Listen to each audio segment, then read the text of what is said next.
So my trust issues came from growing up, like not basically as a kid, but now. Yeah, Like I've been through so much with my family, like I don't trust nobody. I yeah, don't even trust my mom. yeah. So how do I fix that trust issue? It's so hard for me.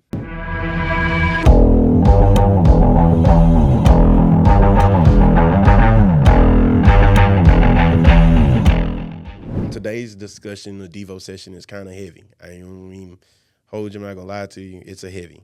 Okay. Today we're gonna talk about broken doesn't mean beyond repair. I know some of y'all saw that in the message that went out and was like, what exactly is that covering? Let me tell you something. We are living in a time where the majors need to go back to being the major. And one thing that's for certain, family is a major, right? I know that many of us have various walks, various like experiences with family. So we're not going to try to generalize everybody's experience, right? Mm-hmm. But what we are going to deal with is kind of some foundational stuff as it relates to how to begin to reconcile when your family is dysfunction or broken or because sometimes if we just be honest, we handle family like we handle a mirror. If it fall and it breaks, it no longer has any purpose, so we Or dispose value. of it, or value, so we dispose of it, right? But the truth of the matter is there are still things that can come out of a broken mirror. You can make a bunch of little mirrors, all right? And so understanding that the way that family works, we've got to get to the place where we fight a little more for family to stay family instead of taking the easy road sometimes and just Write them off. writing each other off, right? And so today we're gonna deal. Psalms 147:3 says he heals the brokenhearted and binds up their wounds, right? So I don't know if you new to this, you know that you don't know this, but if you old to this, then you know that we always started off with a question and we give you an option to kind of engage with that question and multiple choice, and then we kind of begin to foster some dialogue, okay? Here's the first question of the day. What's one common effect of growing up in a broken and dysfunctional family? A, struggles with trusting others. B, difficulty expressing emotions. Or C, feeling pressure to fix everything. Babe, I know you skipped the icebreaker. I did, Oh, because we okay. haven't been doing an icebreaker. Oh, okay, okay. A and Um, C, got it. A, struggling with trusting others. B, difficulty expressing emotions. And C, Oh, feeling pressure to fix everything. okay. A and B. A and Okay. B. B. Family dysfunction often births silent expectations, but God offers a new script.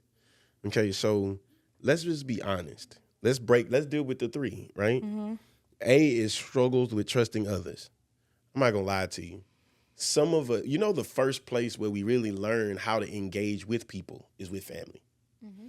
Some of our first major letdowns was with family. Mm-hmm. And the messed up part about it is that for some of us, that has taught us how to engage with everybody, Mm-hmm. right? Whether if it's my family can't be trusted, so no one can be trusted. So I approach every relationship with the expectation, or every friendship, whatever, with the expectation that the person is going to inevitably do something, right, that is going to um, harm me or hurt me. And so because I have that expectation, because I'm already processing life from that place, I don't ever give anyone an opportunity to engage with me because I've already expected that, Yeah. right? And also it's too like not just my own experience with the situation, but my observation of this Mm-hmm. of said situation.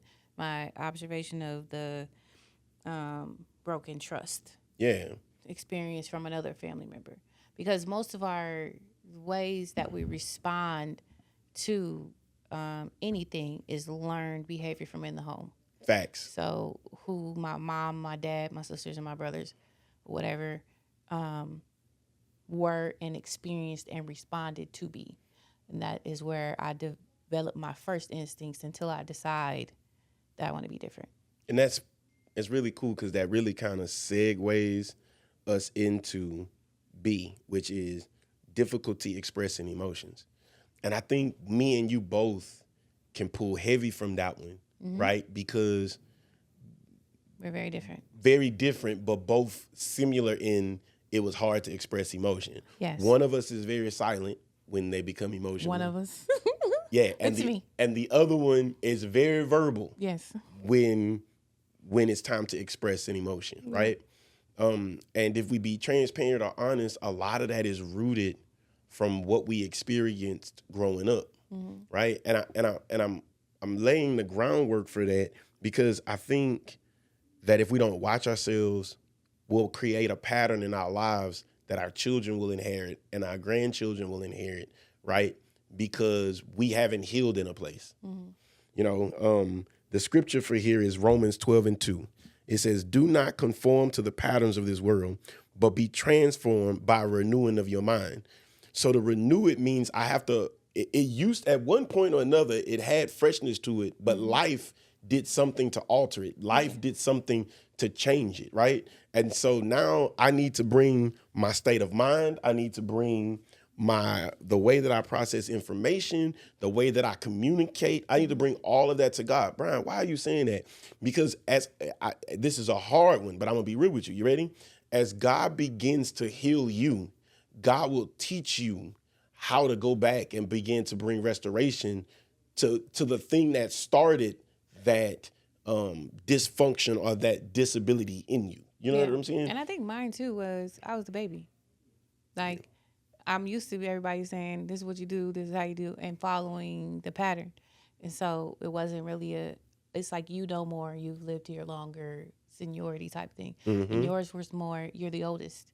So you have to almost lay down the command of how things go. Yeah. So it's not always, I wanted to say it's not always intentional. You know what I'm saying? It's not always intentional dysfunction. It kind of is just like, this is what we did to survive. This is what worked at the time. Yeah. So it's not to say my parents were bad. My house was bad because it was dysfunctional. It was just different because of the way that it had to work its way out because of, you know, where we were at the time. Yeah. But then that renewing of your mind when you experience something different. Yeah. Then you have something different to apply to your current situation or to your current development. Yeah. And let me say something too. The dysfunction doesn't always the dysfunction in your family doesn't always have to come off as a negative thing. That thing. That's Like I want to be clear in that because there were some things that felt positive. Yeah. But in the end game of it, it wasn't the best. It wasn't beneficial. I'll give you an example. So like C says, feeling pressure to fix everything. Right? For me, I watched my dad always have to be the person to fix things, that you inherit this desire or behavior or personality that thinks that I have to fix everything. And there are some things that are where they are, not because you need to fix them, but because God needs a platform. And the dysfunction of that situation gives God room to fix some things. And so it's some things that I've had to learn to be able to walk away from. Larissia, are you raising your hand to speak or are you raising your hand in agreement? To speak. Go ahead, sis. I got you. So my trust issues came from growing up, like not basically as a kid, but now. Yeah. Like I've been through so much with my family, like I don't trust nobody. Yeah. I don't even trust my mom. Yeah. So how do I fix that trust issue? It's so hard for me. Well, I'm glad you brought that up. Let's deal, right? Yeah. Okay, so the first place where we have to begin the process to heal is we got to take the hurt to God, right? Yeah. Like, and I know that sounds cliche, and it really sounds even more cliche to people who are in church every day, because you're like, I'm in church every day. I pray every day. Like, what do you mean? God knows what I need him to deal with. But the reality is there are measures within your distrust that we hold on to because they protect us, right? And so you're right. We get older, because let's just be real. As babies, like Bubba, well, let's go beyond Bubba. When a baby is like born to 2 maybe, 3-ish, trust and forgiveness is so easy. Then you get older and trust and forgiveness becomes more complicated. Why? Because distrust is taught, right? We learn that by how other people have moved. And let me say this to you too. And this is a hard one that God had to get me to understand. God says, but then when I heal you, here's the thing you got to understand. You got to trust individuals to be who they are. Oftentimes, the reason why we have developed distrust is because somebody did something we didn't expect because we gave them a higher level of expectation. You know what I'm saying? And so sometimes it's not that I don't need to trust you. Sometimes I need to trust you to be you. Yeah, also, you got to free them of the responsibility. I got to free you of the responsibility to tell me what to do. Yeah. Like, I have to be able to free you from that because sometimes we feel like just because you're my mom or my dad that you know exactly where I'm at right now and what I'm going through and what I need. You may not know. You may have an interpretation or a thought or an idea of what I am right now, where I want to be, all of those things. You might have those reference points, but sometimes you have to free them of that responsibility and say, take you know how people give you advice, but you always don't have to apply it. No. You know what I'm saying? You take it and you're like, oh, thank you for that. But take what you need because there may be something that you need from that. And there's other things that which you don't need. Take what you need, leave what you don't, and appreciate the effort because I don't believe that person is telling me that to harm me. They might be telling me that because they don't know. And let me say this too. Distrust is a response to a hurt. It is. Okay? Distrust is a response to a hurt. And I think where we go wrong, oftentimes what we're swinging at is the branches and not the root, right? The root is, God, I am struggling to trust people because these situations have happened or had happened. And God, don't get me wrong. We like to say this. Don't get me wrong. I ain't tripping. But you are. But if I be real, Yeah. I am hurting. You're hurting. Like it's my defense mechanism to say I ain't tripping. Yeah. But at the core of it, if I be transparent and I be honest, my distrust is the manifestation of my hurt. Yeah. And until I deal with the hurt, I can't even really deal with the trust. Yeah. You know what I'm saying? And God forbid, because I'll tell you what it's like. It's like hurting your arm and then still trying to use it while it's injured. And so you do more damage by continuously trying to utilize it or make it work when it need a break. And so for a moment, you need to back up and say, okay, God, I'm going to use discernment, but I'm also going to yield my desire to trust to you. Because let's just be real. We all want somebody we can trust. Yeah. Because we've been created with this mechanism that causes us to be codependent. Let me read this. She says, I have been broken, and even in my brokenness, I try so hard to build relationships, but in the end, I still get hurt. So I put up a wall brick by brick. But after the death of my dad, I am asking God to restore me so that I can be a better me for my family. Amen. Prayer is the first step. But I'm going to tell you what's the hardest part. Praying is the easy part. The hardest part is when God starts telling you what to do, the obedience to do it, even when sometimes it don't make sense or the first step don't feel good. You know what I'm saying? Because just to be real with you, I kid you not, I go to God, and when I get off my knees from praying, oftentimes what God is telling me to do is so uncomfortable, right? It's so uncomfortable, but it's still also very much so necessary. Yeah. Because if I want God to do something about the situation, I got to yield to the method that God gives me to do it. Now, I know somebody might ask this question, so I'm going to go a step further in it. I was going to stop. Go ahead. But when we're working something, right? Mm-hmm. And when you're trying to work on trusting someone, God is going to keep putting you in situations Where to trust is, trust, where yep, trust is exactly, required. exactly. So you're saying, I want to work my trust issues, and you want to work on being strong in myself again. He's going to keep putting you in situations where you can be strong in yourself and where you have to trust people. And it's hard. I'm not saying it's easy. It is very hard because you're going to question all of the things. Like, should I really be trusting people? Is this an attack of the enemy? Like, are you messing with my soft spot? And in those places, you might get hurt. Yep. You know what I'm No, wait, saying? wait, wait. You tried to make that. You tried to make that too I easy. know. You will get You hurt. will get hurt. You will get hurt. But it's how you recover. It's how you recover. And it's what it's what God in the spiritual sense causes you to retain. Yes. Not what the Not what flesh you- remembers, yeah. but what the spirit begins to remember. Because let me tell you something. Yeah. Discernment is a gift, Mm-hmm. but even in the gift of discerning, I still gotta work it. Which means I gotta meet people and misread it, be inaccurate, so that I can lean into, so that I learn to be more submissive to God's voice. It's kind of Yes. like our children.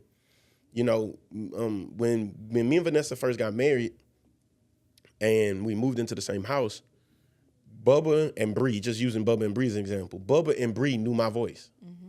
I could holler Bubba's name from the first floor, and Bubba knew it was me. But if Vanessa hollered from the first floor, he'd ask, "Is that Tamia?" Right? Like, because the voice is unfamiliar. But the gonna say, more "Who called time me?" you spend with said voice, right, the more you begin to understand and recognize the voice. Why are you saying that? Because when you, in this journey of learning how to discern people, be careful that you don't ask people about people more than you asking God about the people, because you'll begin to trust Vanessa's voice and lean into Vanessa's voice when God is trying to teach you how to learn his.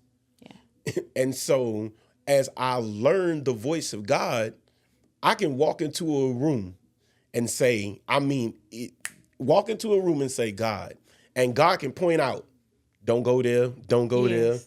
That spot is healthy for you. That'll Yeah. make a good friend. Yeah. They not ready for you and you not ready for them, right? But that only happens when I'm in tune with God's voice. And Submitted to his will. and wait, that part too, but I've been saying this for weeks. I've learned to go to God about everything. Yeah. I take nothing by chance. What do you mean? I'm not saying be spooky. God, should I stop at this gas station or the next? No. But the heavies me and God should be talking about. I want to buy a house. I need to walk the house. God, is this the house? Yeah. No, Brian, that's not the house. Okay, Ooh, God. but I like it, Lord. Nope, this one ain't it. Ooh, Yeah. God, is this the car? Nope, that ain't the car. God, how you know it ain't the car? Because the car I got ain't gonna cost that. Okay, well, here you go. Here's the car, right? You know what I'm saying? Like, what are you saying? I'm saying that the more I become in tune with the voice of God, the easier the trust becomes, because when God tells you, baby, that person ain't right for you, you don't have to justify it to them. You ain't got to explain it. This is one of those opportunities where you literally turn around and run. Yeah. You don't leave room for an explanation. You don't leave room for a discussion, because if you leave room for an explanation or a discussion, you will allow the enemy to convince you that what God just told you Ain't right. God just told you them Questionable. people ain't right. You Yeah. could, but God, maybe I can fix them, Lord. Maybe I can make them right. No, you can't fix them. You can't make them right. My grandmother used to tell me, bad company corrupts good morals. Be careful of the people you around, because the bad part about it is they'll change you before you change them if you don't watch yourself. I was going to comment to Go ahead. one of the comments in here. It says, true, and that's my problem. I want to be obedient, but it's hard. Let me tell you about God. God will make you in a situation where you thought it was going to be hard. It depend on him completely. and totally, because he'll say like, you belong to me. So when you realize that it's your surrender to God and not the person, when you realize it's your surrender to God and not the job, when you realize it's the surrender to God and not whatever, you'll line up. Because this morning, I'm not even gonna lie to you, this morning, I got a call from somebody that I did not expect to ever call. And I had to surrender that to God and then still pray and love on this person. But I was just like, I'm obedient to God. And there's some people in my life that I want to be obedient to God for me. When they don't feel like I'm in the right, or they feel like I'm in the wrong, or they feel like whatever they feel. But you got to put your feelings to the side and put on God's will. And God's will says to love people, pray for people, encourage people, be there for people, all of that. That's God's will. Facts. So when we operate in God's will and let go of self, you'll find yourself to be more obedient and quickly, readily to respond the way God has called you to be obedient. You just got to realize, take that person, that idea, that emotion out of it. When God called you to something, you do what he called you to do. Go ahead, Sharon.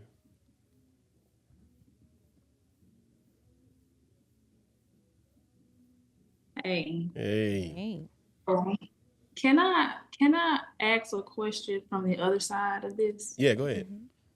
So, how much of the I don't know how to call it, the repair or the reconciliation or the whatever is the past offender supposed to be responsible for? So, you are the offender. You're the one who Yeah. broke the trust. Mm-hmm. So there's been change. Mm-hmm. You're but now you're having to, rightfully so, kind of navigate through the people who knew you before the change. Yeah. Mm-hmm. Like how much of the testing or the whatever should the past offender endure from the person trying to relearn the trust? Like how much do you deal with? It Because all. then you get like of trying to constantly prove yourself. Hold on. No, because Prove, No, I no. wait. You don't gotta prove it. You don't gotta You prove see what yourself. Your walk will show you approved.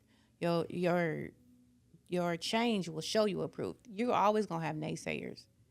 You're always gonna have people that am I Yeah, but hold on. go Yeah, ahead. but so okay. So first of all, what I'm about to say um, will sound both binding and freeing at the same time. Okay, go Okay. ahead.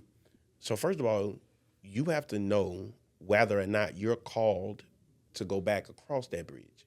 That too. Yes. Because once I initiate and I give the apology, my job is now to live my life as the new me. Mm-hmm. And if by chance, by faith, by by by God, right? Mm-hmm. That we begin to reconcile relationship, it's a God thing, Yeah. not a me chasing you thing. Right. Because if God told me, excuse me, if God told me to go rectify a situation, God's already working on the other person. But we both have to be in the place of obedience. I have to be obedient enough to acknowledge that if I did something wrong, but then you have to be obedient enough to forgive me. But then let's be real. Because that's biblical though. The Even Bible after, says if you come to me and you apologize, yeah, I have to accept your apology. but here's the problem though. Go ahead. I have to forgive you, but I don't have to give you access. Right. So, but I'm saying that also to say it's not your job to beg for access. Mm-mm. It's my job to apologize. It's my job to attempt reconciliation. I tell people all the time, okay, let me use us as an example. If I offend my wife in any type of way, I don't know what happened, but something happened that offended my wife. When I go to my wife to apologize, I'm going to ask my wife, what do you need from me to make this right? Then it's my choice to determine if what she is asking of me, I can perform. Right? Babe, I'm sorry. What do you need from me? I need $1 million. Well, baby, I'm sorry. I'm sorry, but I don't even think you'll be able to forgive me because I don't have $1 million. Well, I'm working on that. You know what I'm saying? Yeah. Like, I'll see you in a little bit. You know what I mean? But if I come and I say, babe, I'm sorry, what do you need from me? And she says, oh, Brian, I need you to cook dinner for the next 5 days. I can cook dinner for the next 5 days. I'm using that as an example. I'm not saying that people capitalize off of your forgiveness. What I'm saying is because I use that as a very vague example, but what I'm saying is when I come to try to make it right with you, I need you to tell me what you need from me to make it right, and then I have to determine if I can do that and if I feel like that's a fair request, right? Sharon, are you still unmuted? Yeah. Yeah. Okay, so Sharon, if you came and you apologized to me and you said, Brian, what do you need for me to forgive you? And I say, I need you to beg me for the next 30 days. Like, really? If I tell you, Sharon, in order for me to forgive you, I need you to beg me for the next 30. I want gifts. I want phone calls. I need you to beg me for the next 30 days. Does that sound right? No. Okay. No. And so what I'm saying to you is what I'm saying to you is, yes, I'm gonna read that. What I'm saying to you is that it's my job to make sure that in approaching reconciliation, that I'm always approaching it from the position of submission to God. Always. Always. Always from a position of submission to God. Thoughts on not feeling the need to reconcile a relationship. No hard feelings, no grudges, just a peace of mind and serenity with leaving the situation as is. Yeah, that's a tight one. I'm going to tell you why. Because it depends on how the situation is left. Yeah. Like, it's hard to leave a situation without taking accountability for what I did. yeah. And just leave a person on red. Just be like, oh, moving on my life. You got to be careful who you hurt. And let me say this to you too. Sometimes also we gotta free people. Yeah.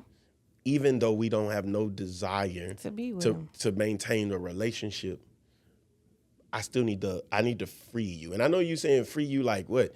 Like it's some people that we have bound begging for our forgiveness because we haven't released them because like we went on. We not even thinking about it no more. Like, you know what I mean? But some people you need to say to them, man, look, it's no hard feelings. I went on with my life. It was a bad season for the both of us. And kind of keep it pushing. Do you have a question, Gracie, or you just...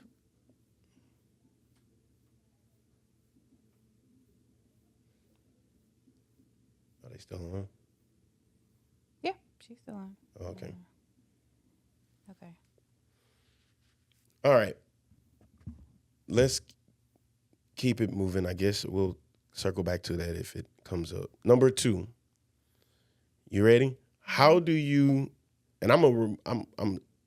how do you typically respond to family tension? Multiple choice. A, avoid it altogether. B, explode and say things you regret. Or C, try to play the peacemaker even at your own expense. A, avoid it altogether. B, explode and say things you regret. Or C, try to play the peacemaker even at your own expense. So it's C, A, A, C, A, C. C, C, A. C. Yep. Okay. Now I'm gonna say this to you. Okay, I'm gonna break it down. Mainly C, but been A lately. Yeah. I feel like I want. Let me come back. Hold on. Before I read through the key idea, I want to say this. Do you know one of the reasons that sometimes it start off as C, and then you find yourself drifting into the A? For me, let me use myself as an example.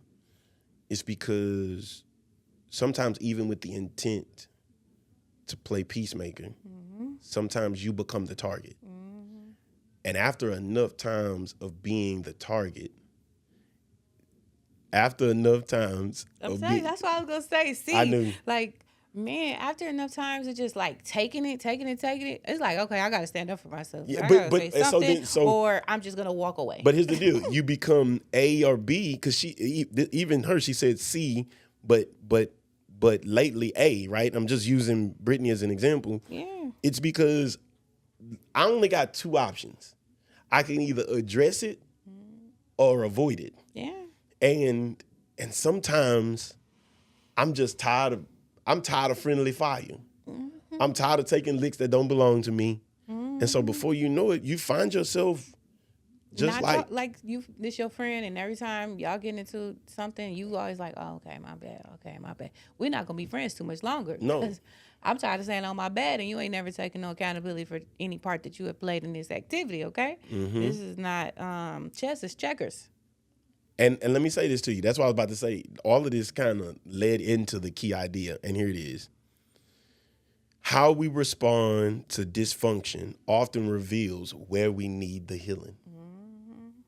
Right? Yeah. If, for me, let me just use me for example. Like that's how we kind of play off of a lot of this. Let's just use me for an example. I would tell you a year ago, I was more of a B. I was more of a B. And I'm going to say why I say that. It's because so often in my life, I felt unheard, that I finally had enough of being ignored, that I became aggressive with my response. It didn't mean that I was wrong for what I said. Sometimes it was the regret of how I said it, because now I'm saying it like I'm in a fight, and not like I'm trying to explain to you that something you did has offended me or affected me. You know what I'm saying? And so, but as I begin to heal in the place of understanding that there's a better way for me to say it, and even if you don't receive it, I have other options after you don't receive it. You know what I'm saying? Yeah. Like there are next steps after feeling unheard or feeling not received when I said something bothers me. I started going to therapy, and I've been going to therapy now probably about 3 years, I guess, maybe a little over 3 years. And I kid you not, first day on my therapy session, I'm talking to my therapist, and I'm like, one of the problems is that I get upset and I talk real loud, and I'm hollering, I feel like almost. And he says, do you know that that's commonly related to feeling unheard? And so consciously you don't realize it, but you start talking louder because you're trying to demand being heard. He was like, and so if you're going to make an adjustment, one of the things that I would tell you to do is don't fight to be heard, fight to be understood. And in the fight to be understood, you'll discover that some people will receive from you better when you talk to them a little calmer. Some people will receive it better in a text message, like, right? And so I begin to have to learn how to deal with people, right? By first having to deal with me. Yeah. Yeah. Deal with me. That's true. And so, go ahead. I was gonna say I'm gonna avoid it altogether. I am. I think that when it gets to a point where I feel like I don't know how to communicate what I'm feeling or what somebody is saying, I just like, okay, and I walk away. I'm not. You're a good walk away. Yeah, I'm a good walk away. I leave it here. If this is where we're at, it's like, oh, okay, and I walk away. And I mean, I'll be frustrated about it later, and I'll be praying about it. But I'm not a circle back around her either. It's almost like that happened. It's done. I'm walking away, and hopefully tomorrow we're sunshine and rainbows again. Because if it gets too intense for me, she's definitely that person. In our marriage, we have a 72-hour rule now, meaning there are certain things that we have to circle back around and talk about after 72 hours. Because my wife is the type of person, she'd be like, oh, it's dead, and I don't want to bring it back up again. And I am not resuscitating that thing. Because it does. It's gone. Because I just don't, I don't want to hurt your feelings or someone's feelings. And you don't want to have to say I'm sorry. And I don't want to have, and that's number two. Number two, I don't want to have to say I'm sorry. So if I feel like we're headed in the wrong direction, I'm like, oh, it's time to take from me and take a U-turn. And I'm going to say, all right, you have a good night. Keep it pushing. That's a good strategy. Exactly. Proverbs 15:1 says, a gentle answer turns away wrath, but a harsh word stirs up anger. Mm-hmm. Do you know, I have had to learn, my grandmother learned this, and I share it everywhere I go, but my grandmother learned this thing from one of our cousins. She was in AA, and they taught this, does it need to be said? Yeah. Does it need to be said by me? Does it need to be said by me right now? Mm-hmm. And as I process through those things, I determine, does this need to be addressed? Am I the person that should address it? And is gauging how I am right now or gauging how the person is right now is now the right time to have this discussion. Right. And so in trying to bring restoration to our families, there are some things that sometimes we try to address that ain't on us to address it, right? Or sometimes it's on us to address it, but in a room full of family and friends, Ain't the right time. Yeah. You know what I'm saying? I ain't even gonna lie. I'm easier to deal with without an audience. That part. A lot of people are. And I think even biblically when it says you're supposed to bring your brother. Yeah. Like go to them first. Go to them then first. If you don't listen, then go and get your brother and go. So like, that's the strategy. Build an audience. Don't start with an audience. Like I'm coming to you and saying, Yeah. hey, there's something that's going on. Let's talk about it. And if we're talking about it and we can't get anywhere, okay, let's add this person. And okay, this isn't working, let's add another. But it's stages you go through. But a lot of people don't know how to take a step back. Take a breather. Take a step back and say, okay, we need to have a conversation, but we ain't going to have it right now in front of everybody. And I think my dad built us on that. My dad built us on that. My dad was like, if there's something going on at home or an argument, we ain't having it nowhere but in this house. Yeah.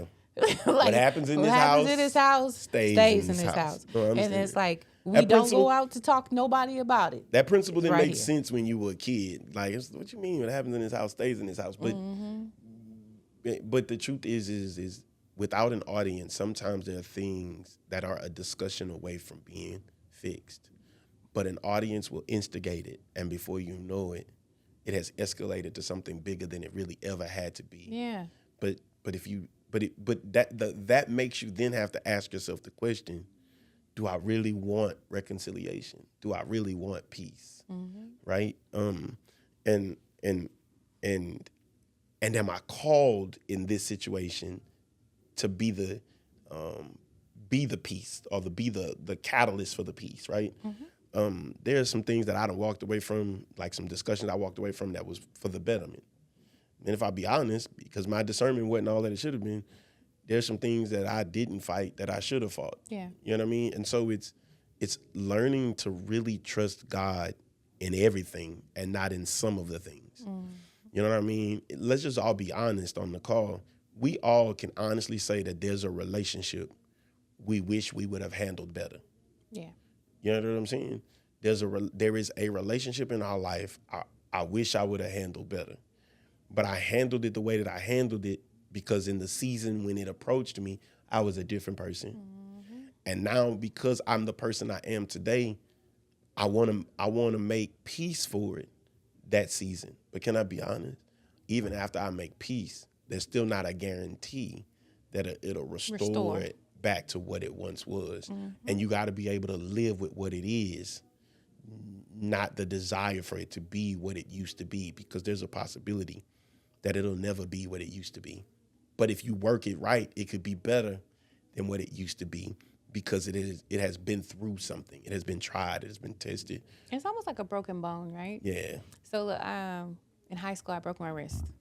And I was like walking through the lunchroom. They had those push down doors or whatever. And I had caught it in the push down part of the door and broke my wrist. And when I got the cast off and everything, he was like, it's going to be better than it was before. And I was like, okay, how? He was like, because what your body did was built a bridge, built a bone over where it was broken, and now it's stronger. Now it's not relying on that one piece, but it's stronger than it was before because of how it repaired itself. Facts. All right. Question number 3. What makes family wounds harder to heal? A, the betrayal feels more personal. B, the dysfunction feels normalized. Or C, the hope for change feels unrealistic. A, the betrayal feels more personal. A and C, C. B, the dysfunction feels normalized. B. Or C, the hope for change feels unrealistic. A and C. A, C. A, C. All right. Let's see. Yeah. A, big B, sometimes C. Let me tell you. I will tell you this. In my experience, some of the people that push us the closest to Christ is family. Yeah. Some of the people that push us closest to Christ, sometimes it's family. I would say kids for me. Oh, that's family. I know, but I'm going to be more specific. The betrayal feels personal. Yeah. It does. The dysfunction feels normal. And the hope for change feels like it's never going to happen. Yeah. But the betrayal feels personal because it comes from somebody that you feel should know you. Yeah. That's why. But so when it happens, So when it's it like, happens, it's like, you did that on purpose. Oh, you did that. You did that intentionally. You Yeah. know, you knew how to push my buttons. Yeah, because you knew how that was going to make me feel. Yeah. We had this conversation. You already seen somebody do me like this and me respond this way before. Yeah. Yeah, So 100%. that's why it feels personal. And then like this dysfunction feels normal because that's what I know. That's what I know. This is my first example of a relationship. Can I say something, though? Yeah. I don't know. I feel like we're just having some real good discussion, but I just want to say this, right? Mm-hmm. Do you know that there are people who have paid for what family did to us and didn't deserve it? 100%. There are some people we have disassociated, disowned, mishandled, lashed out on. And some of those people didn't even deserve it. I'm going to read a comment. It says, true, but there's a certain level of hope has a limit to it in the minds of every family member. There are family members who push you to Christ, but they still lack faith. You feel like family would care for you in a special way because of connection and familiarity. And let me tell you something. Do you know that some of those people who are mishandling you are handling you out of their dysfunction? Mm-hmm. And so the perception is that they should know better, they should do better, they should stand in a better place, but the reality is sometimes they can't because they're responding out of their own dysfunction. Mm-hmm. They're responding out of their own brokenness. It's not making excuses for other people's dysfunction, but it's really taking into consideration, though, that oftentimes what we're getting is the dysfunction or the brokenness or the hurt of something that happened before me. Mm-hmm. And now you've encountered me and I'm experiencing that. Mm-hmm. And so the problem is that most times the frustration is because we expected something from them that they never even proven that they were capable of giving. And it's like, okay, so once you, like when I was talking about, I think I was talking about this maybe last week, but it's like you find the grace for them. You have to find the grace for them because they can only love you, or they can only show up for you, or they can only do for you at the capacity that they They have They facts. don't, I mean, we're all on this journey, right? But not everybody is at the same line. No, Not we're not. like we're not all at the same place. And we pray that they get to this place. You know what I'm Yes. saying? But we have to be able to know that I can't give you from a place that I don't have. No. I can't love you from a place I ain't never been loved or experienced. I can only love you with what I got. And until I can experience something different, I can give you something different. And it's almost like when we have children, right? So when I had my children, I was younger when I had my children, and I was like stern, real on them, right? But I saw the results and effect of it as they got older. So with my younger children, they didn't experience that from me. They got a different version, not a little different, a lot of different version of myself, because there was a place of maturity that had to happen. There was a place of experience that had to happen. There was a place of love that had to happen.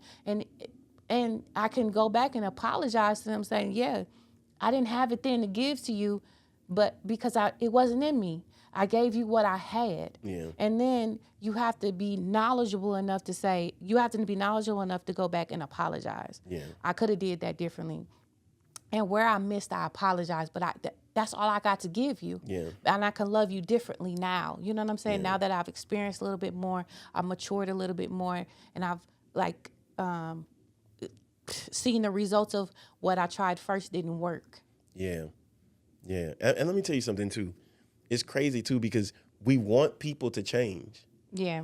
But then when they change, we still want to hold them to who they used to be. Right. It's like I was just having this conversation with LaShonda today on the phone, and I was saying how it's crazy how who my dad is as a grandfather is a lot different than who I had as a father. Yeah. Right? And I am grateful for his growth, but then there are times when I still find myself jealous at who my kids have as a grandfather versus who I had as a dad. Now, don't get me twisted. Dad was dope. But what I'm saying is there was still parts of our relationship that I've watched become better as he got older. So now I can embrace the change, or I can make him feel so bad about who he's not anymore. You know what I'm saying? And I think we have to take that into consideration when we're dealing with family, right? Like, they're not perfect. And I want to go back to a part of this post, this comment. It says, there are family members who push you to Christ, but they still lack faith. And here is the beautiful response to that, though, is that, but my word shows that if I continue to walk in who God has told me to be, at some point, God will put them in a position to get to know him, not get to know me. Bible says some plant, some water, God gives the increase. Yep. And so some of us are frustrated because we have family members that we've put seed in, and we're like, man, I haven't seen.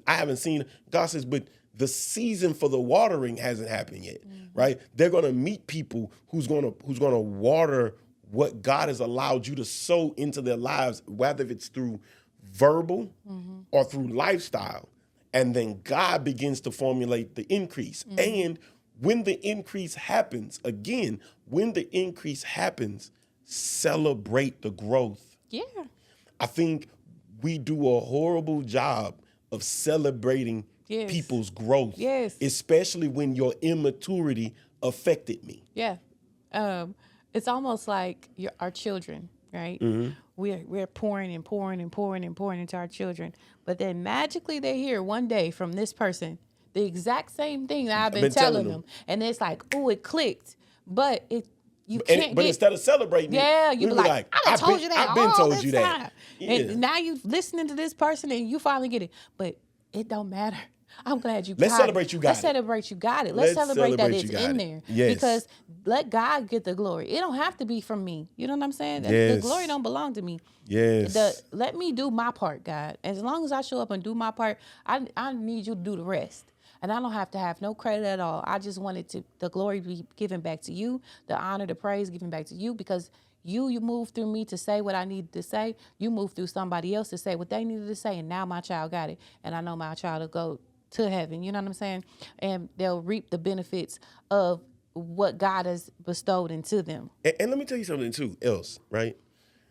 One of the other hard parts we have for family is going back to that first thing about sometimes we got the God complex where we want to be the ones to fix it. Yeah, no. And sometimes it can't be fixed by you because it's affected by you. Not that you are the culprit, but what happened affected you. So somebody outside of you sometimes has to address that issue. It's kind of like we do marriage counseling and couples and relationship counseling. And you'll sit on these calls with these couples and they know the answers. Yeah. But they need a third party there because some of what needs to be said to each other It's heavy. can't be said by the other person because we're the two people in the conflict. Yeah. And so as we begin the process of mending our families, we have to understand that some of it is going to be done by outside folk. Some of the revelation won't come from you, even though you got all of the information. You know what I'm saying? Yeah. What does healing from family trauma look like? A, setting boundaries without bitterness. B, grieving the version of family you never had. Or C, learning to give what you never received. What does healing from family trauma look like? Somebody said C, A, and C, B, C, C, A, and C. Mm-hmm. C, A, and C. A and C. Okay. A, C, B, C. Here's the key idea, and then we're gonna deal with the points. Okay. Healing is both acknowledging the pain, but also accepting God's new plan. Yep. Healing is both acknowledging the pain. It didn't say embracing it. It says acknowledging it, acknowledging the pain, and accepting God's new plan. Why are you saying that? Because there are two parts in here that are a must. You do need to set boundaries without bitterness. I don't know why I feel like I need to say this because it took me a long time to understand this. Boundaries is healthy, and it is not Necessary. wrong to set boundaries. Yeah. I don't know why we think it is so wrong to say, this is how I expect to be treated. It's right. It ain't nothing wrong with it. Yeah. And anybody who can't treat me like this can't talk to me. Yeah. I'm just being real with you. Listen, don't curse. But we don't say it like that. No, we don't. We just say, No, it got a little more. It's got a little more. You know what I'm saying? more grace to it. It's got a little more knuck in your buck. Yeah, but it do need to have some more grace in it, It right? needs to have some more grace. But the reality is I can say to you, hey man, look, we can talk about whatever happened, whatever transpired. You know, I mean, just don't curse with me when you talk to me. Yeah, please. like that. That's a trigger for me. Yeah. Right? You curse me and then you curse at me and then I might feel like I need to flex. Don't curse at me, right? Like let's have this discussion in the healthiest way possible, so we can get the result that we both want to have, right? Yes. And so I can set that boundary, and there's nothing you can't tell me. You can't tell me I can't tell you how to talk to me. Right. It's okay to set some boundaries. Yes. It's fair, right? Yes. But then you also gotta learn to give what you never received, because if you don't learn to give what you never received and you only give what you've always gotten, what you'll do is you'll create new trauma in somebody else. Because if my excuse is I cannot love my wife the way she needs to be loved because I've never been loved like that, and stay at that, then that means my wife will always live in some form of abuse. Because what I'm displaying as love, if it's hollering and raising my voice, if it's throwing stuff, if it's passion, Yeah. right? If it's passion, like that could be dangerous, Yeah. right? But if I'm really trying to be something good for my wife, I have to learn how to be something other than that.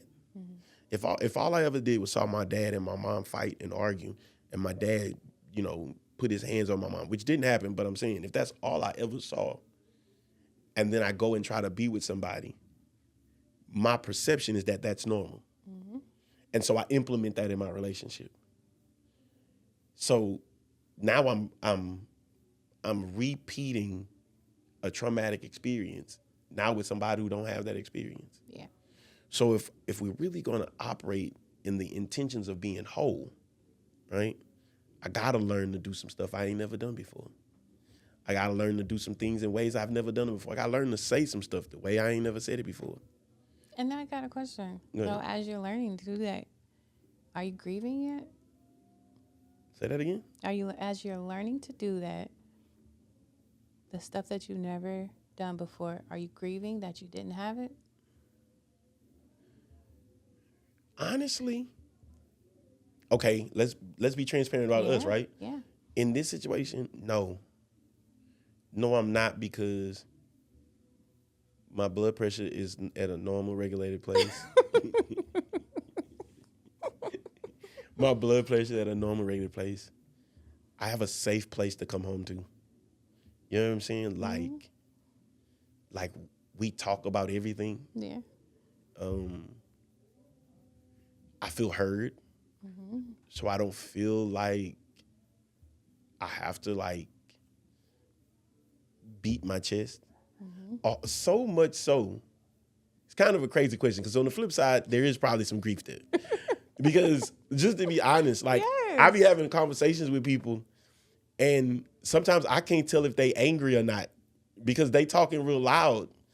And Brian 2 or 3 years ago would have totally understood it. Oh, I feel your energy is good. You know what I'm saying? But since I've been in such this state of calmness, right? I had to say, "Oh, excuse me. Can you lower your voice? You're talking too loud. Excuse me. I can't tell if you're angry." You know what I'm saying? Yeah. But so there may be some grief there, but very little, because you discover, as you begin to integrate more of what God has called you to have in your life, and it offsets some of those things that probably wasn't intended or right for you, right? There is a peace that, I know the old cliche, it's a peace that surpasses all understanding, but it really does, because I'm sitting here fumbling trying to figure out how to put this peace into words, and it's really kind of hard to put into words. But I want to say, the peace you desire in obedience is the peace you become. Because God, I desire peace, but if I'm really operating the way the Bible says that I am a reflection, I am the mirror, right? I'm not God, I am a mirror reflecting God. So if I desire peace, I have to put myself in a position to reflect the peace I desire. Yes. You know what I'm saying? And so as I become a reflection of that, and I see it in a way I didn't see it before, I feel like grief is like the early on phases. It's like at the beginning. When you first start healing, you feel some grief. But then after the real healing sets in, and it begins to, Foster everything it's supposed to foster. dig and roots, Nurture. nurture, right? Yeah. It changes. Here's a question. It says, how do you respond when somebody talks to you rough? I'm glad you asked that. So let me tell you, it has stages. It has stages, because at the beginning, I'm constantly reminding myself not to respond back in that way. Constantly trying to give a different energy, a different vibe. I've grown to the silent. I've grown to the place where it's engaging and then it can go silent. Yeah. And it'll go silent because I realize that what I'm saying isn't bringing peace. Yeah. It's making us more frustrated. So then I'll go silent. And I'm not just talking about marriage. I'm talking about people in general. I'll go silent, but my silent isn't disconnect. My silence is very analytical because I'm silent, but I'm trying to figure out. I'm saying something, but what I'm saying isn't what you really are trying to hear. I will tell you though, Gracie, the old Brian would have met rough with rough. I would have met that attitude with an attitude. Yeah. Like, because I just felt like I'm not gonna let you play with me. Yeah. And let me say this to you too. I was a little guy for so long that once I was no longer the little guy, right? Big Brian started standing up for little Brian everywhere. The problem with that though was then I started standing up in rooms and with people that really wasn't even trying to come after me. It's just some of the things that they said and did or how they said it reminded me of how other things had been said to me. And so it required me to adjust. You know what I'm saying? So how I respond now is much more intentional, very much more calculated. Not saying, and let me be clear, my wife is sitting here. I'm not saying this because we on a call. The whole reason that we do this is to be transparent. It took growth to get to this though. It took growth for me to get to this place because I had so many years of being played with and not heard that I ain't even gonna lie to you. You looked at me sideways. Is there something you need to say to me? Yeah. You know what I'm saying? Yeah. And my wife is like, "Babe, why? And why is it like that?" I'm like, I don't know. Yeah. I don't know. And I'm going to say this to you all, just again, being transparent, is the day I realized I needed to change was the day I got into it with my father. Yeah, that was scary. I got it. And let me tell you why. Because there is no other man on the face of this planet that I respect more than my father. Yeah. So when me and my father had words, like I spent a week spiraling, not like spiraling like how everybody think, oh my God, like balled up in the corner fidgeting, but like mentally really trying to analyze what triggered me to respond like that. You know what I'm saying? So much so that I ain't even gonna lie to you. I called my therapist and said, I need an emergency meeting. I need an emergency meeting. We got to talk. And I got on the phone with my therapist. And from that moment,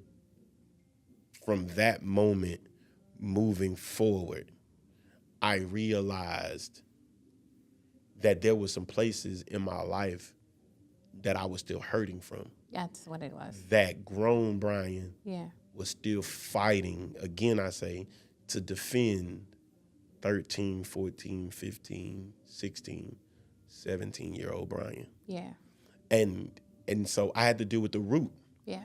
The moment I dealt with 13 and 14 and 15 and 16-year-old me, now I better understand how to stand up for me without going there. See, you got to understand, it's some people you done got into it with that I don't think you realize the reason it went there is because they don't know how to say how they're feeling without the anger and the aggression. Like they have to work themselves up to say, I didn't like what you said to me. Yeah. I didn't like how you treated me. You know what I'm saying? It's family members that we have stopped dealing with, friends we have stopped talking to because of the way they said it. When if we really got to know the individual, you would discover that the reason they responded like that is because they didn't know how to say it in a non-aggressive way and be heard, be respected, or be received. So in their mind, the only way for you to understand it is I gotta scream it really loud and I gotta make you think that anything can come with it. Yeah. You know what I'm saying? It takes some growth to come out of that. Yep. I think it's a lot of hurt. Like once you deal with the hurt personally, then the line will calm down. And I think even in our relationship, just being very transparent, even in our relationship, I tried to like make myself small. When you're frustrated, make yourself small, and like just come down here. I am, because sometimes you can't do it on your own. No. I mean, you have to have good people around you that really understand where you're trying to go Yeah. and what you're trying to do. Yeah. Because good people will recognize that this ain't them. No. This is just a hurt place, and somebody, touched a bruise. Mm-hmm. And so call those people, And not the people that'll continue to rile you up. and develop techniques, Yeah. strategy, right? That you do, because you got to have a plan to do the opposite of what you used to do, or you'll default back to what you used to do. Right. You know what I'm saying?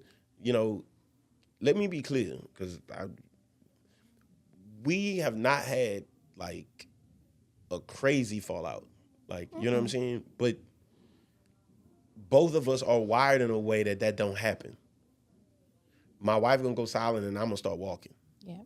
Matter of fact, you wanna get your house clean, make me mad. House clean, grass cut, You wanna get your house clean, make me mad. I'm mopping floors and dusting around it. I'm telling you, elbow deep in the toilet. I'm getting it all done. Yeah. But the reality is that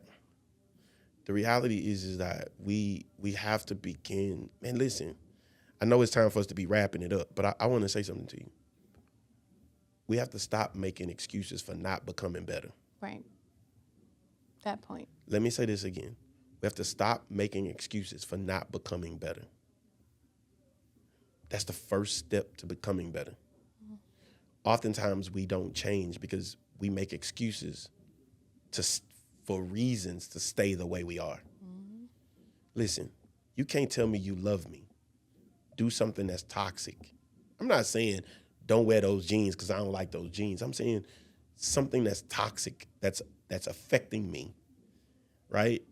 And then tell me you're going to have to just get over it because that's who I am. No, and people around you will have more flexibility sometimes. Some people, let me make sure I be specific. Some people will have more flexibility to change the way they handle you when you change the way you approach them. When you change the way you approach them. I have some relationships today that are better because I started showing people how I wanted to be treated by treating them how I expected to be treated. Make you a real bad hypocrite when you say don't holler at me and then I holler at you. Makes me a real bad hypocrite when I say don't cut me off and then when you make me when you make me mad I cut you off for 3, 4 months, 5 months. Like I am investing into this relationship apparently what I expect out of it, whether that's family, friend, whatever. And so I want to say to you guys as we wrap up, understand that there are some situations that you have perceived to be broken. They're not broken. They're just fractured. Yeah. They're just fractured. But need a little conversation and a little understanding. But internet, Facebook, TikTok, Instagram, YouTube, our circles, the world will advise you that the best way to protect your peace is to cut people off. Mm-hmm. And you need to understand that while there are some people that God has called you to cut off, there are some people we have cut off that God never intended for us to cut off. And we might not be missing them in the flesh, but our spirit is grieving them because they're supposed to be on this journey with us. They're people that God has called us to have assignments to one another and relationship with each other and make a journey. You know what I mean? Walk out this journey called life together. And I wrote you off, and so I challenge you tonight to ask yourself, have I written somebody off for having a bad moment? Yeah. Have I written somebody off for having a bad moment? And if it affected the relationship so bad that I've never given them an opportunity to make right? You have to ask yourself that tonight. Really do a self-check and ask yourself, are there some places where I want to be forgiven, but there are some other areas where I'm unforgiving? And so I'm asking, God, get this person to forgive me, but over here I've decided that this person is unforgivable. So I hope that something was said tonight that like charged you, challenged you. We are here every Tuesday night, Yeah. same time, same channel, same link, right? I hope something was said tonight that encouraged you, that motivated you.